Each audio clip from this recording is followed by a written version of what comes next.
السلام عليكم. لا تنسوا الاعجاب بالفيديو والاشتراك في القناة تشجيعا لنا لنستمر بنشر المزيد إن شاء الله.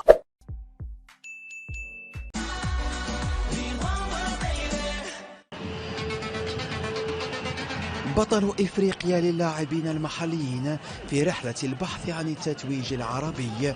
منتخب المغربي يستعد لبطولة العرب في قطر. الأسود يحطون الرحال في الدوحة وهم أبطال إفريقيا في الكاميرون يناير الماضي، وقبل ذلك في المغرب قبل أكثر من 3 سنوات. رحلة تحقيق هذا اللقب رفقة المدرب الحسين عموتة كانت صعبة ومليئة بالتحديات والعقبات. لاعبون من الدوري المغربي قدموا أداء كبيرا ولم يخيبوا الآمال ليعودوا باللقب من ياوندي الكاميرونية. مشهد التتويج يعتبر محطة مهمة في مشوار هذا المنتخب. نجوم المنتخب المغربي هيمنوا على الألقاب الجماعية والفردية.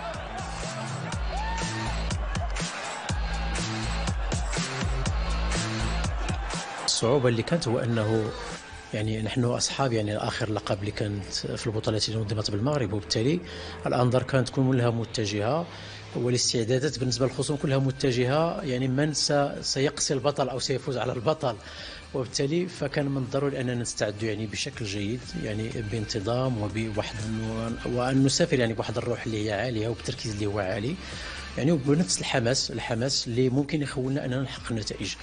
اللي كان هو أكيد هو أنه البطولة لم تكن سهلة، باعتبار أنه هذه مقابلات دولية والكل وجميع المنتخبات اللي كانت حاضرة في الكاميرون كلها عندها نفس الرغبة في تحقيق هذا اللقب. كنبغي نشكر هذوك اللاعبين اللي فازوا بهذاك الكاس والاصطاف اللي كانوا، فكانت واحد المجهودات كبيره. كان واحد العمل اللي كان هو كبير اللي ماشي اللي عاد جا في واحد المده اللي قصيره، فهي مده كانت طويله.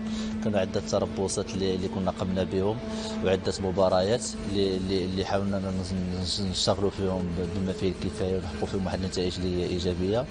فكما قلت لك في هذاك الكاس كان عندنا واحد الضغط كبير بحكم اننا المنتخب اللي فاز بالنسخه الماضيه، فكان علينا صعيب اننا وصلتوا في بلد افريقي والاجواء الافريقيه وبلد المنظم اللي هو الكاميرون.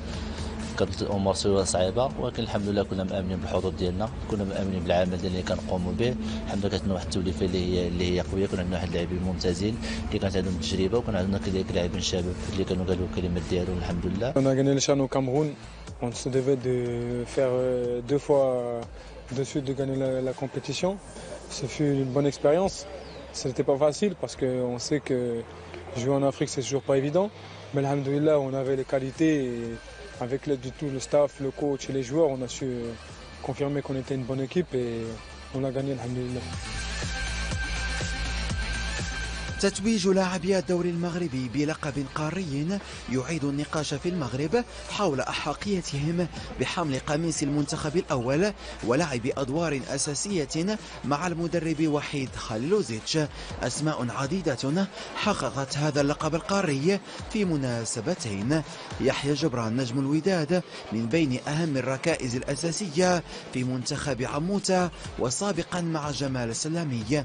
الألقاب التي حققها لاعب والمنتخب المحلي ترد الاعتبار للاعبي الدوري المغربي وتعيد المدرب الوطني للواجهة بعد فشل عدد من المدربين الأجانب رفقة المنتخبات الوطنية.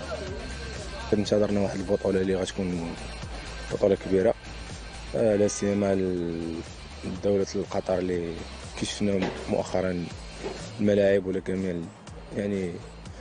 تطور كبير وتطور ملحوظ في جميع الميادين.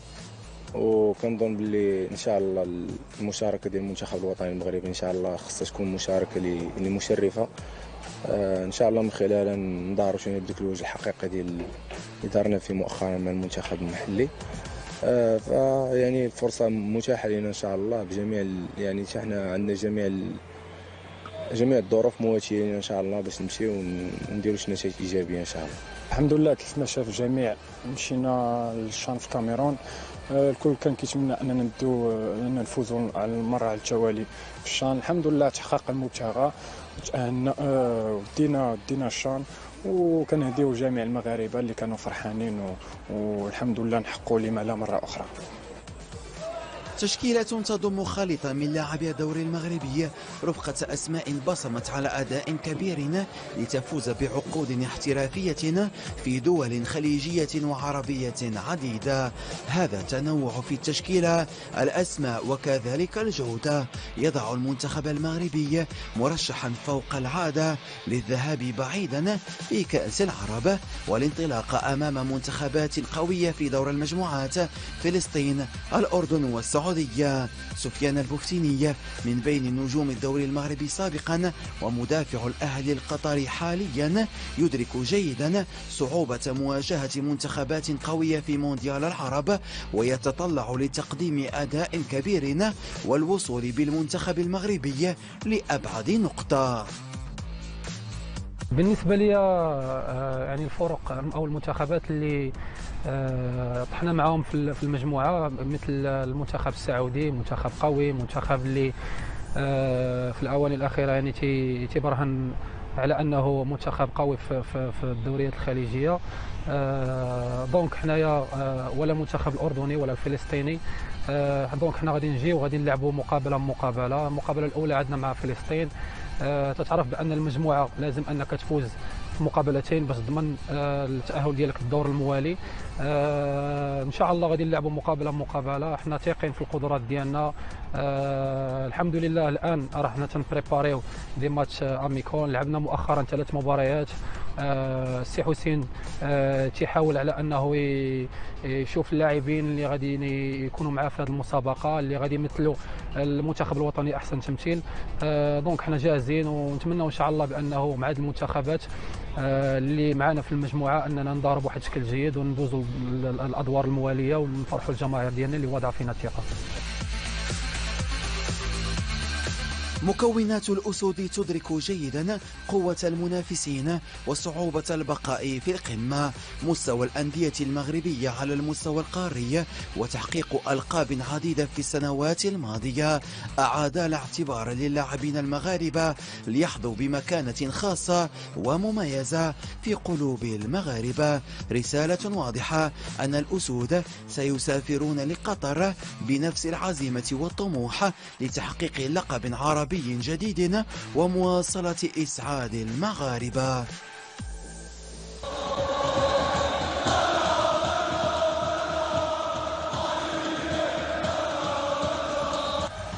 المغاربة يتطلعون لأقوى بطولة عربية في ملاعب قطر المونديالية. تفاؤل وثقة في إمكانيات رجال المدرب الحسين عموتة، إمكانيات الرجل وتجربته الكبيرة إضافة لما قدمه اللاعبون في محطات عديدة جعلت الجماهير تتطلع للقب جديد، لكنها تدرك في نفس الوقت صعوبة الفوز بالنقاط أمام منتخبات قوية كالسعودية، الأردن وفلسطين.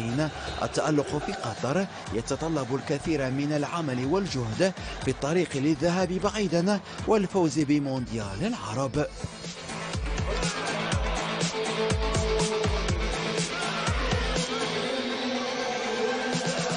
المنتخب المغربي بقيادة الحسين عموتة، بالنسبة لي أنا بعد أصلا المدرب هو مدرب مزيان من خيرات المدربين الوطنيين اللي ما يمكنش لينا أننا نعتمدوا على مدربين اجانب اللي غير غاديين يجيو وغاديين يبقاو كل مره كيبداو يديروا لنا دوك الوعود الكاذبه. فبالنسبه لي انا المنتخب غادي يوصل بعيد. بالنسبه لي انا بعد المجموعه غادي يتجاوزها سميتو، وحتى التركيبه البشريه اللي عندهم كتعتبر من جوده اللاعبين اللي كاينين في البطوله. فانا بالنسبه لي كنرشحهم من الدرجه الاولى انهم غاديين يفوزوا بكاس العرب ديال قطر ان شاء الله الرحمن الرحيم. كنتمنوا لهم التوفيق. طبعا المنتخب المغربي مرشح بقوه للظفر باللقب العربي، خصوصا في ظل التشكيله الحاليه. طبعا لقب كاس العرب هو ليس بغريب عن خزانه الاسود. هناك تشكيله في المستوى، هناك مدرب له حنكه وله من التجربه ما يمكنه يعني من تجاوز المجموعه التي يعني وقع فيها.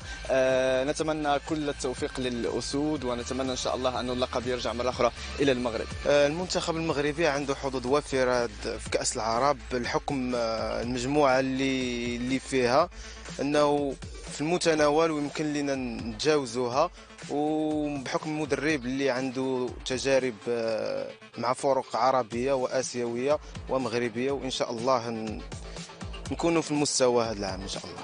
المنتخب المحلي غادي يعطي واحد الاضافه كبيره في هذا المنتخب هذا يكون ديال كاس العرب، غيعطي واحد الاضافه كبيره للمنتخب الكبير اللي كنتمنوا انه يتاهل اولا لكاس العالم في المقابله الفاصله اللي غتكون ان شاء الله باذن الله، وغيعطي فرصه حتى للاعبين ديال البطوله المحليه وكذلك اللاعبين اللي كيلعبوا في البطولات ديال العربيه.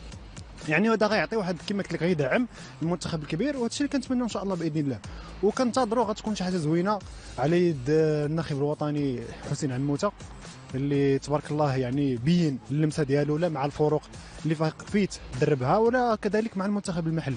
المشاركه ديال المنتخب المغربي تنظن الحمد لله راه كما فاز بهذه البطوله السابقه فهو غيبقى دائما يعني يبغي دائما يكون في هذاك المستوى ديال البطل، والحمد لله راه شفنا الحمد لله كاع اللعابه اللي تنشوفوهم دابا اللي في الخليج ولا اللي في المغرب يعني الحمد لله تيتميزوا بواحد المستوى عالي، وتنظن هذه التنافسيه اللي بغيناها تكون في المنتخب المغربي تاع الكبار، ونتمنى باش يكون التوفيق ان شاء الله تعالى الاخ عموته والمجموعه ديالو الحمد لله تنعرفوا اني غادي في واحد الطريق صحيح. عموته اني عندي فيه الثقه، يعني ماشي غير انا الشعب المغربي كله، ان الناس اللي متتبعين ديال كره القدم عندنا ثقه كامله في عموته انه غادي يمكن يعني يحصل على شي حاجه في الاستحقاق الكروي اللي في المقبل في قطر. وكنشوف ان بالنسبه لعموته يعني عنده امكانات وعنده الطرق ديالو خاصه به، يمكن انه مثلا يحتل يعني المراتب الاولى في التداول الرياضي ان شاء الله.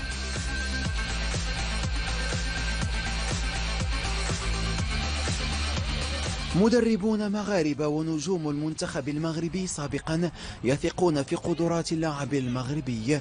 مونديال العرب يمثل تحديا كبيرا للاعبي الدوري. رفقة لاعبين مغاربة هم بمثابة سفراء للكرة المغربية في دوريات عربية وخليجية. هذه التوليفة من اللاعبين بقيادة الحسين عموتة ستصنع الفارق وستقدم أوراق اعتمادها في بطولة ستحظى باهتمام إعلامي وجماهيري كبيرين. كنعرفوا إيرفي رونار كيعرف جد المعرفة إمكانيات كامل المعايير ديال اللاعب المغربي، نقاط القوة ديالو، تفكيره، مدى الجاهزية ديالو على المستوى التكتيكي، هذه المعلومات كاملين عند إيرفي رونار. عموته كذلك كيعرف الكرة الخليجية لأنه اشتغل في قطر وعرف اكثر اللاعب المغربي، وغادي يبني الافكار ديالو على حساب نقاط القوه اللي عند اللاعب المغربي. اللاعب المغربي الا خليتي له يعني حريه انه يلعب فغادي يدخل في متاهات، ولكن الا قننتيه وكان عارف فين كيلعب في امكانيات القوه ديالو فكيكون العطاء اكثر. الوغ على المستوى الفردي والمستوى الجماعي بالطبع غادي يكون فريق منتخب ند لهذه الفرق العربيه اللي غتكون قطر. الفريق الوحيد اللي كان كيمثل اسيا في التظاهرات الكبيره كاس العالم من بعد المنتخب الجابوني. كاين المنتخب السعودي بالقوه ديالو وباللاعبين الرسميين وبالفريق الاول اللي غادي يلعب في هذا الكاس مواجهه مع المنتخب المغربي اللي إيرفي رونار كيعرف المنتخب المغربي جيدا وكيعرف الكره المغربيه جيدا. كنظن غتكون مقابلات قويه بالنسبه للفريق المنتخب المغربي، وهذه في صالح المنتخب المغربي والممارسه ديالو مع فرق كبيره باش يعرف المحك ديالو فين وصل الاداره التقنيه والحسن عموته فين وصل لهذا الفريق. وتعرف بان هاد اللاعبين هادو بداو المشوار ديالهم في المغرب من بعد ما احترفوا في الخليج او في مصر، لاعبين عندهم مستوى عالي، لاعبين ناضجين الان بالعطاء ديالهم، تطوروا تقنيا وبدنيا وكذلك من الناحيه التكتيكيه، فهذه غادي يزيد واحد القوه للمنتخب الوطني المغربي والتوليفه، لان الاغلبيه ديال هاد اللاعبين هادو مروا في المنتخب المحلي قبل ما يحترفوا. تنشوف بان ما كاينش واحد الاعاقه اللي غادي تكون نظرا لانهم كانوا سابقا مع المنتخب الوطني المغربي المحليين في النسخه الاولى او في النسخه الثانيه، ومن بعد دخلوا لعالم الاحتراف. وتتعرف بان الاحتراف في الخليج راه ماشي نفسان. الدوري القطري لاعبين كبار من جميع الجنسيات. مصر كذلك، الإمارات، السعودية، فلاعبين كبار من جميع الجنسيات تلتحقوا بهذا الدوري. اغلب اللاعبين من تما تنطلقوا، ولات واحد الحاله جديده هو انهم تلتقوا الاحتراف في الدوريات الاوروبيه. فهذا تيبين على القوه ديال هذا كاس العرب اللي غادي تكون مسرح النجوم، تألق. ونتمنوا ان شاء الله بان المنتخب الوطني المغربي المحلي بقياده ديال عموته اللي غادي يرجع في البلد ديالو الثاني قطر، اللي لعب فيه ودرب فيه ودار نتائج كبيره، فهذا هو حافز كبير. ونتمنوا ان شاء الله كما قلت المنتخب الوطني ينهي هذيك الدوره بالتتويج ان شاء الله. الإعلام المغربي يتطلع لمونديال العرب في قطر. المتابعون والنقاد يدركون جيدا أن البطولة ستشكل تحديا من نوع آخر للاعبين والمدرب الوطني. مواجهات من نوعية خاصة أمام منتخبات تتألق في إفريقيا وآسيا. الحافز الأكبر هو محاولة الإبداع والتألق في ملاعب مونديال قطر، وفي بطولة تحظى بمتابعة خاصة ومن تنظيم الاتحاد الدولي لكرة القدم الفيفا.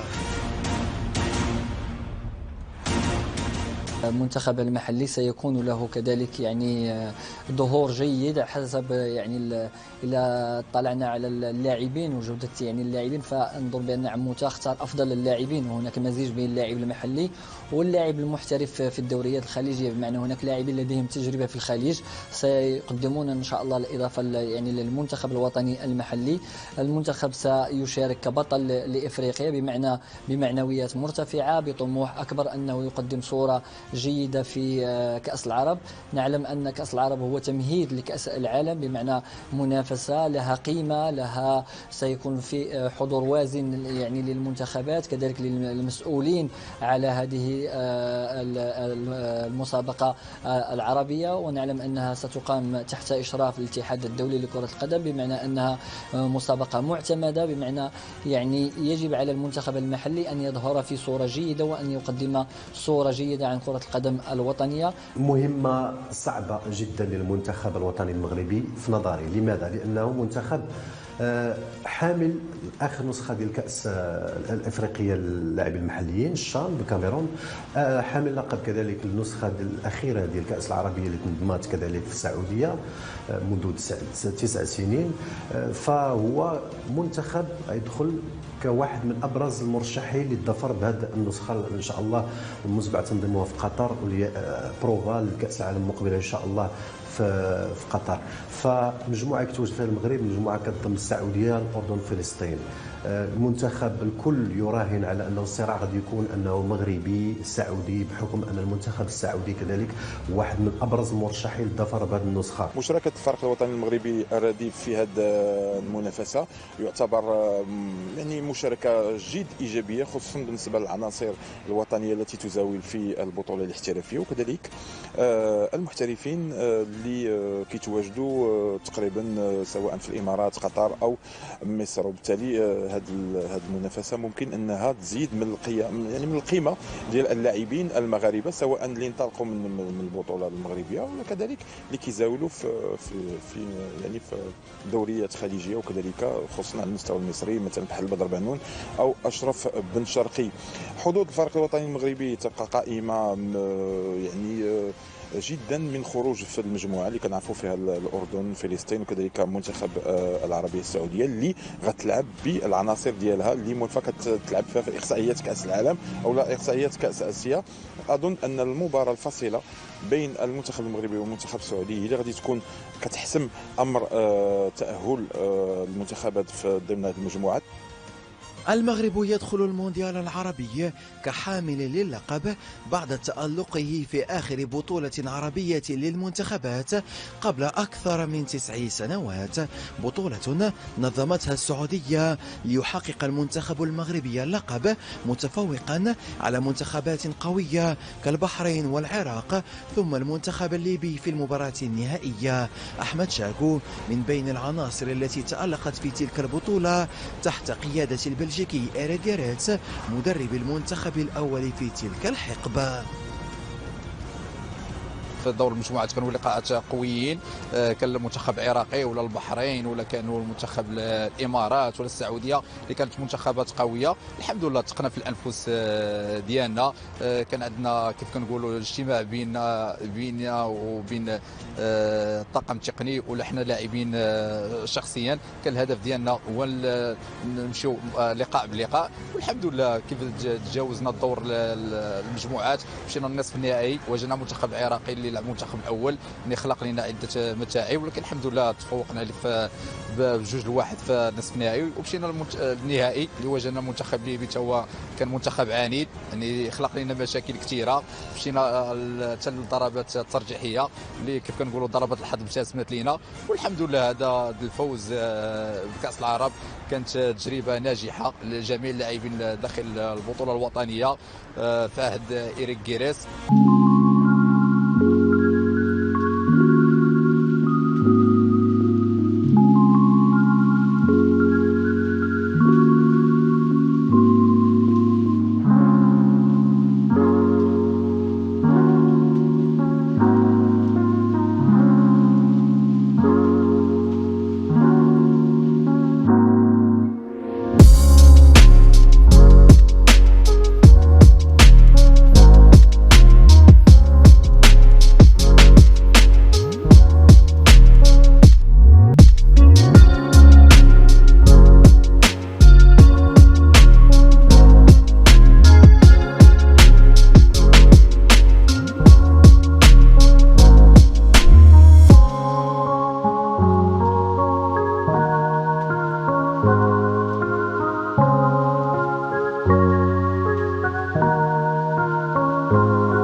نخيبهم ان شاء الله وندخلوا عليهم فرحه ان شاء الله. الجمهور المغربي دائما وراء المنتخب الوطني في اي استحقاقات كما كان سواء على الشان سواء على كاس افريقيا ولا هذا، فالكل فحنا عارفين المنتخب اننا لعبنا الشان وكانوا في الجانب ديالنا الحمد لله وفزنا بها.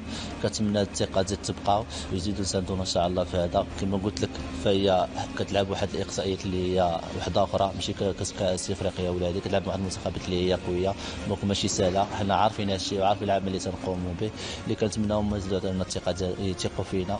حنا كما تيقين في راسنا كنتمنى ديك الثقه حتى هما يزيدوا يثقوا ويدفعونا واحد شويه ان شاء الله. ان شاء الله الكل كيطمح انه يكون جيد في هذه المناسبات، فاحنا عازمين وان شاء الله غنحققوا المبتغى ونمشيو باش ندافعوا على الرايه ديال البلاد، وان شاء الله لما لا نديو ونفرحوا جميع المغاربه ان شاء الله.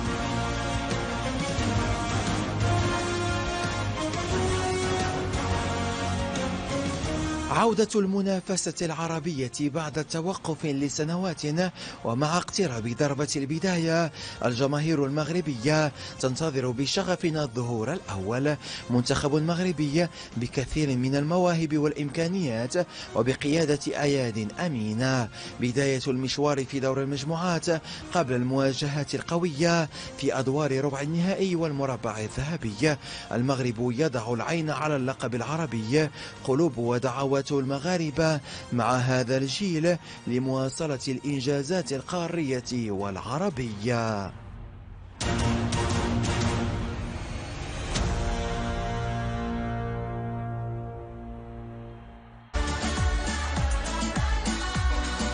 السلام عليكم.